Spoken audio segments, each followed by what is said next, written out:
Hello, this is Tammy from the Broken Doll, and today I'm going to talk to you about, well, we're going to work on a doll, and, well, tonight actually. It's in the evening here. Beautiful evening, nice and warm. Grass is cut, chores are done, and now I can go and repair dolls now. This comes from Mmmmmpizzaroll. She asked two questions, but the first one the second one I'm going to answer first. Okay, so the second one we'll answer later. She asked me if I had any books that had anything to do with repair for dolls, and this is for composition dolls. And I only have two. I can't say I can. I want to say I don't recommend them. It's just I like to wing things. So it kind of stumped me there because I'm like, books get old. That's the problem. Their ways get old, but not always. There's some good stuff in books, so I don't want to dismiss them totally. Sometimes materials are old, and sometimes tools are older. So just remember to revamp yourself and think, about some of them, what they're saying. But sometimes the logic behind what they're trying to tell you here is still there. It doesn't matter how old that gets. It is what it is. One thing that does bother me in here is, and this other book too, here's my other book here as well. This one was gifted to me. This one I bought. The orange one here I bought. This one can go for quite a clip of money. I have seen it as low as $30, but that's been rare. I've seen it go for $100 to $300. Why? I don't know. But if you can find this book at a lower price like I did, I got it under $50. I was just scanning through, and lo and behold, there it was. I just don't know why. I've seen this book go for such a good clip of money, and I was like, why? I don't see $300 in value here. I think I paid $30, $40 for mine, and I was happy with that, but it's good, it's a good book, but it's not something that I go chasing after for $300. But it's by Levon Letterman. So if you can come across one of these books, I'd pick it up if I were you, because there's a lot of wonderful things in there. This is another one. This one was gifted to me by Janet from Iowa, my friend in Iowa. And this here is like a course that you can take, which really has to do with your first question. Now I'm going to answer it a bit. Would I ever put an online class? Well, my videos are like a class in itself, but this is a book that takes you through step by step by step.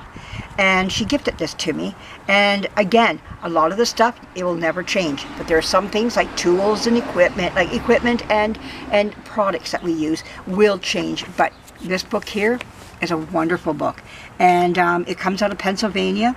And I guess there was a certificate you could get at the end for graduating through the course as well, and everything else. So I don't know how it was done, but I know I just have it for backup. Now I have seen it on eBay I can't remember what I've seen it for, but I have seen it.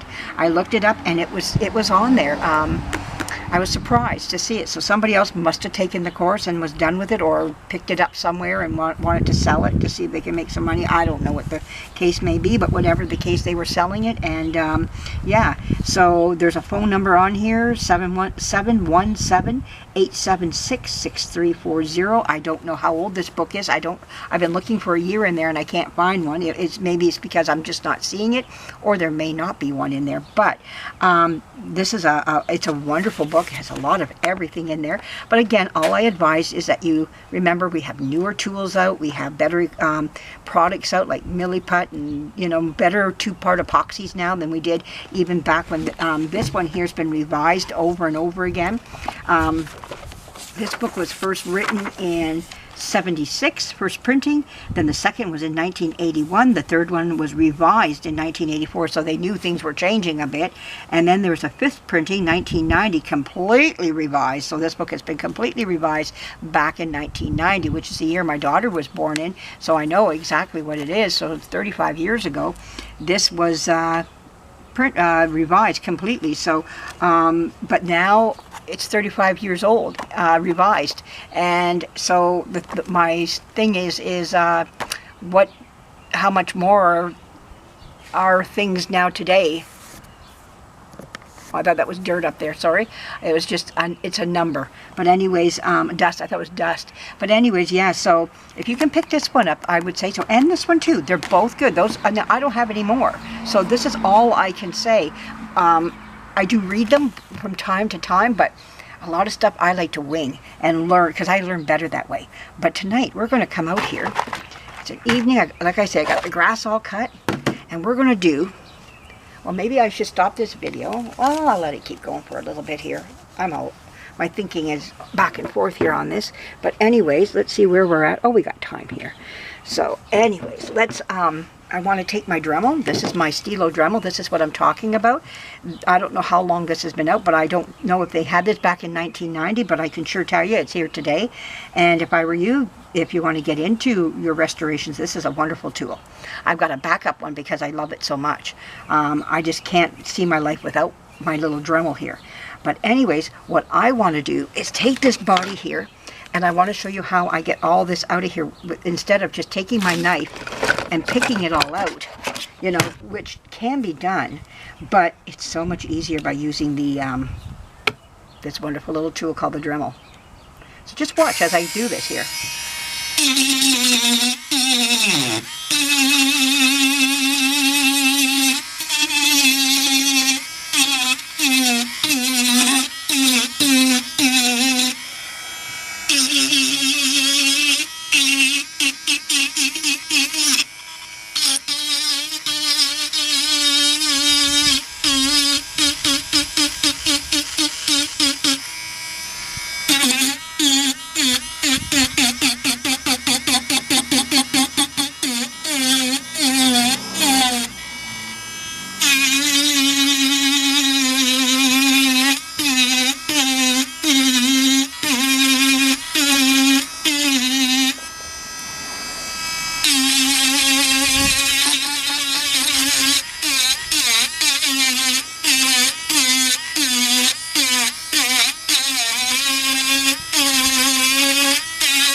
Good.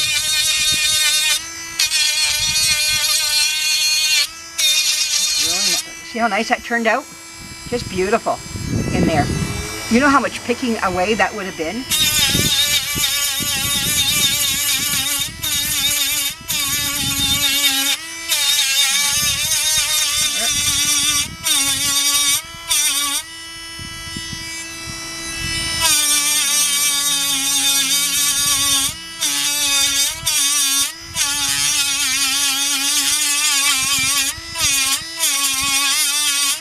Take a look here. Looks like something. Oh, I was right. Pieces coming off. Well, now you get to see me take that off. I thought something was looking a little loose there. Okay. So we're going to take, whoops, we're going to take that off.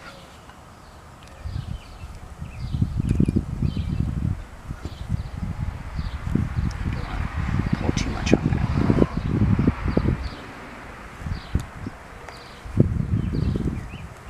I get this glove off. There we go.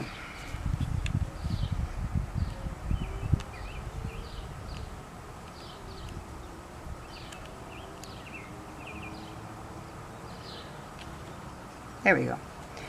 Put another one on. Time for a new one. There we go. Actually, I like that a little bit up above the screw. I like to just take it.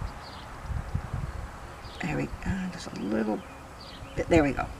And then I take it and I tighten it now.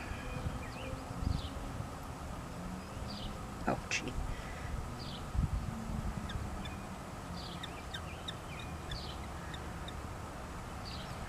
Which way is it tightening?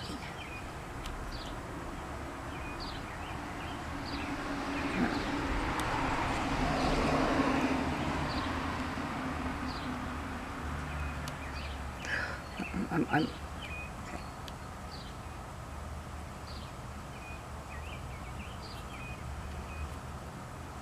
There we go. There we go. All right. And that's garbage. Okay, back we go again.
There we go. So there you go.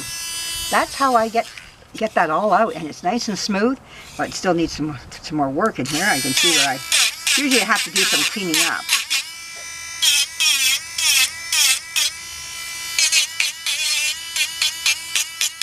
It's really easy to work on.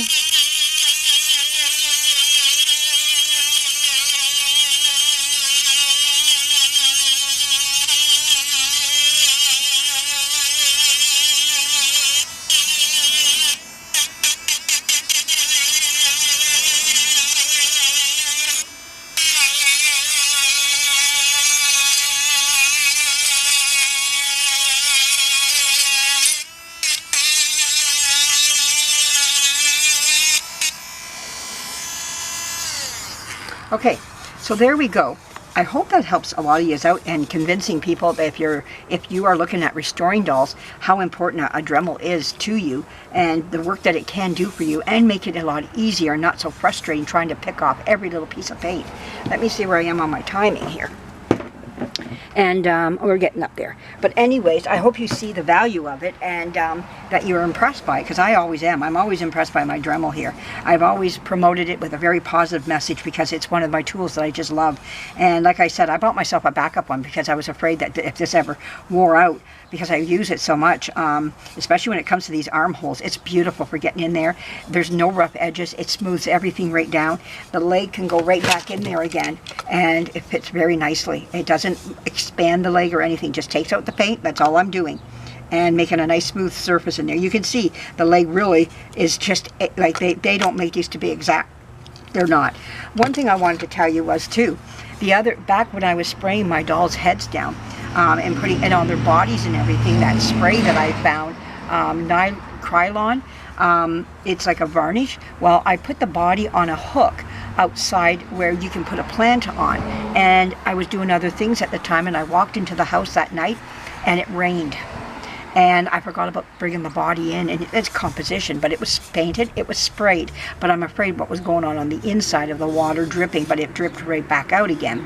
Well, when I got looking in here, they took a lot of these dolls and they're painted on the inside, or there's something sprayed on the inside, which I think is a light coat of paint or something that protected it on the inside. Now this one has it, but it's not as good as what that little body is. It has it here and there. I can see it. It kind of stops right about here, and but all up in here it's all sprayed, and then it's up in this part down, all from here down it's just bare composition. But you can see that they painted right down inside the neck there, and it did nothing to it. It was completely fine. The varnish that I put on, all the water was beaded on top of it, and what was inside was also beaded, and I just took it and gave it a quick and then dried it up inside. It was fine. Thank goodness my daughter saw it, because it rained all that day. I had totally forgot that I hung it out there. So, oh my goodness, she goes, Mom, do you know you got a doll body out there? I went, oh, I forgot it, you know, and yeah, it was totally fine. But yeah, I'm very impressed with this little stilo here. I hope you're impressed by the work you can do with it, and the things, how well your doll can turn out. Even this little line here, I can...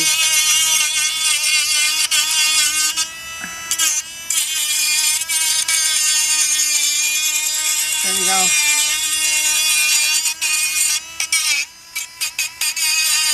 There you go, you know, gone.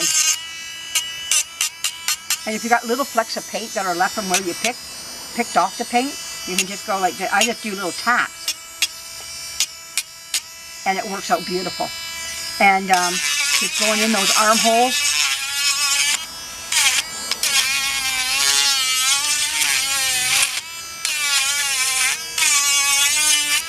Now you can go on AliExpress or Amazon or Temu, any one of those three, or your local hardware store, and you can pick up these here. Again, the only thing is, what I like about when it comes to Amazon is that I get a great big package of them. I do get a variety of sizes, but you do have different head sizes that you can put on your Dremel here. So there's different head sizes so that you can fit any size head that you want. I've got great big heads and everything. What I like about the big heads is too, is they do get in on bigger areas. I could have used a big head here. You can't so much here. So that's why I stick to a small one. I go through more of the small ones than I do the bigger ones. But I just love this Dremel. I've had it for years. And this Dremel goes back quite a few years now. And it's worked out just fine. Now it does get a little warm. I just let it cool down. I do have a second one I could take out and probably use it in the meantime, you know, so. But it is getting older.